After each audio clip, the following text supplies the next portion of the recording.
ఐదు పదుల యాభైలు, ఐదేళ్ళ 35, ఐదేళ్ళ 40, ఐటమ్మ 45, ఐదు పదుల యాభైలు. ఆపుర్రా ఆపుర్రా రే, మీ దండం పెట్టి ఆపుర్రా.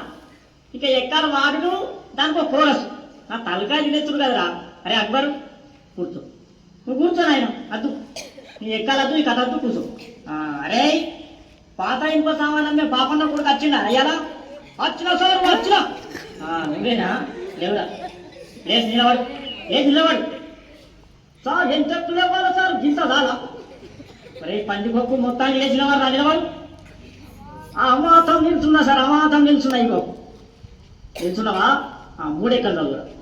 సరే ఇగో మూడే కదా. ఇగో ఇను మూడెక్క 3 కొంటాం, 3 రోజులు 4 కొంటాం, 3 మూల 9 కొంటాం, 3 నెలల 12 కొంటాం, పాత ఇంప సామాన్ కొంటాం. 3 5 15 కొంటాం, 3 18 కొంటాం, రేపు డబ్బాలు బీర్ శిషేలు పాత ఇంప సామాన్ కొంటాం, 3 20 కొంటాం, 4 ఎకం కొంటాం, 5 ఎకం కొంటాం, 7 కొంటాం, పాత రేపు డబ్బాలు బీర్ శిషేలు కొంటాం. అరే అరే అరే అరే ఆపురా ఆపురా ఆపురా.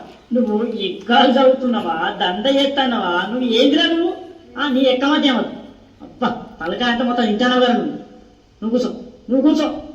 అరే వార్తలు చదివే మూర్తి కొడుకు ఏంట్రా వచ్చిండ ఎలా? వచ్చినా సారు. వచ్చినావా? నువ్వు లేచి నిలబడు. నిలబడ్డా సారు. నిలబడ్డావా? నువ్వు 10 ఎక్కువ చదువు, 10 ఎక్కువ చదువు. చదువుతా సారు. 10 ఎక్కం కదా సారు? ఇగో చదువుతున్నా. ఎంతైనా వార్తలు చెప్పే మూర్తి కొడుకుని కదా, ఈ 10వ ఎక్కం లెక్కన నాకు. ఇగో చదువుతున్నా సార్. ఈనాటి 10వ ఎక్కం చదువుతున్నది మూర్తి కొడుకు శనార్థ్. 10 ఎక్కం 10, 10 20 బాగానే ఉన్నాయి. 10 ముళ్ళ 30 అదుపు తప్పి 10 నాళ్ళ 40 ఢీకొనగా 15 50 అక్కడికక్కడే దుర్మరణం పాలైంది. 16 60, 10 70కి తీవ్ర గాయాలయ్యాయి. ఇప్పుడే అందిన వార్త 18 80 మతి స్థిమితం లేక తప్పిపోయి కనబడలేదని తెలిసింది. పట్టుకున్న వారికి 10,90,000 రూపాయలు అందజేస్తారన్నారు. ఈనాటి ముఖ్యాంశాలు: 10 10ల 100 మరియు 11 ఎక్కం 11 కలిసి గిల్లిదండ ఆడుతుండగా 11 22కు మూతి మీద కలిగి 16 32 పనులు రాలాయని 12 ఎక్కం 12 తెలిపింది. ఎక్కాలు ముగించే ముందు ముఖ్యాంశాలు మరోసారి.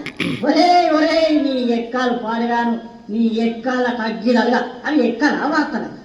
కూర్చో నువ్వు, కూర్చో నువ్వు. సప్పుడు ఎక్కడ కూర్చోయి అంతే అతను నీ ఎక్కాలంటూ నీ కథ అరే భూమలింగం ఏమైనా రాలేదారా ఎవరు సార్? అదే ఒగ్గు కథ కళాకారుడు బుచ్చెలు కొడుకు భూమలింగడు వచ్చింది సార్, నిద్రపోతాడు. లేపన్నా సార్?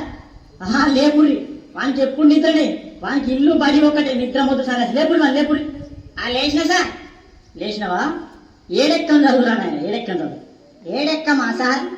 ఇగో నిన్ననే ఒక్క కథ చెప్పినా కదా మా గల్లీలా, జర నోరు బొంగు పోయింది, ఏమనుకోకుండా మరి. సరే కానీ నువ్వు ఏడెక్కం చదువు చదువుతున్నా సార్, మరి ఇనుండ్రి. చదువు చదువు అర్యర్యా రఘునందన అర్యర్బమండమా లోక సంచారి మధ్యల మారల్లు మనమన్నగట్ట బుద్ధి నేర్పిందనా భూనాంచారి విద్య నేర్పినవారు వీరన్వన్ను చదువు నేర్పినవారు సాంబశివుడా చే ఈ ఎక్కాలను పుట్టించిన చార్లకు దండాలు నాయనా అగదుడు ఎవలేలే లోకాలు వాళ్ళు ఏరుతున్నారు, మా బల్లె మాత్రం మా సార్ ఏరుతున్నాడు. అబ్బ ఏరుకుంటే ఎక్కాలు అడగబట్టే అగో నా దగ్గరకు వచ్చిందా నేడెక్కం చదువుమని. నేనెందుకు చదువా? ఇగో వినిపిస్తాను. ఏడు ఎక్కమున ఎక్కమున్నది, ఏడు ఎక్కమున ఎక్కమున్నది, ఏడు ఎక్కమున ఎక్కమున్నది, ఏడు ఎక్కమున ఎక్కమున్నది, ఏడు ఎక్కం 7 గంట జరామరామ 7 గంట 14 గంట జరామరామ 721 జరామరామ గదుడు నాయన ఏ పల్లెల చూడు ఏ జిల్లాల చూడు ఏ రాష్ట్రాల చూడు 721 దేశాల తిరుగు 721 ముల్లోకాలని తిరుగు 721 ఎటు 12 ఆవర చూడు 721 రాజ్యాలని తిరిగి రాజులను అడిగిన 721 ముల్లోకాలని ముళ్ళు అడిగిన 721 చిరంజీవిని అడిగిన 21 వెంకటేశ్వరుని అడిగిన 21